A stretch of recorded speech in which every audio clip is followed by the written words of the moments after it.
मंत्री भरत गोगावले आता उपमुख्यमंत्री एकनाथ शिंदे यांच्या भेटीसाठी नंदनवन इथं दाखल झालेले आहेत। रायगडच्या पालकमंत्री पदासंदर्भात लवकरच निर्णय होण्याची शक्यता असल्याची माहिती सूत्रांनी दिली आहे। पालकमंत्री पदासंदर्भात महायुतीचे तिन्ही नेते निर्णय घेणार आहेत।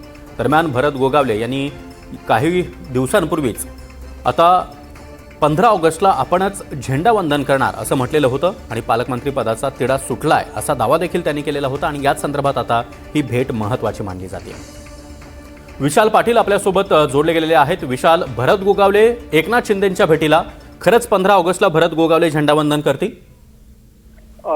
सागर, मंत्री भरत गोगावले हे नंदनवन या ठिकाणी उपमुख्यमंत्री एकनाथ शिंदे यांची भेट घेण्यासाठी आलेले आहेत। जवळपास आता 20 ते 25 मिनिटं होत आली। या दोघींनी नेत्यांमध्ये चर्चा जी सुरू आहे, प्रामुख्यानं जर पाहायला गेलं तर रायगडचं पालकमंत्री पदाच्या बाबतीत आग्रही भूमिका जी शिवसेनेने घेतली होती आणि त्याच्या बदल्यामध्ये विधान परिषदेची जी रायगडची जागा होती ती शिवसेनेनं राष्ट्रवादीला सोडली होती आणि त्याच अनुषंगानं आता महायुतीचे तिन्ही नेते एकत्रित बसून रायगडच्या पालकमंत्री पदाच्या बाबतीत लवकरच निर्णय घेतील अशा पद्धतीची माहिती सूत्रांनी दिलेली आहे आणि त्याच अनुषंगानं भेट घेण्यासाठी म्हणून मंत्री भरत गोगावले हे उपमुख्यमंत्री एकनाथ शिंदे यांच्या शासकीय निवासस्थानी जे आहेत ते पोहोचलेले आहेत। थोड्याच वेळात ते बाहेर पडतील। याबाबतीत माध्यमांची भरत गोगावले काही बोलतात का हे सुद्धा पाहणं महत्त्वाचं असणार आहे। सागर, विशाल, धन्यवाद या माहितीसाठी।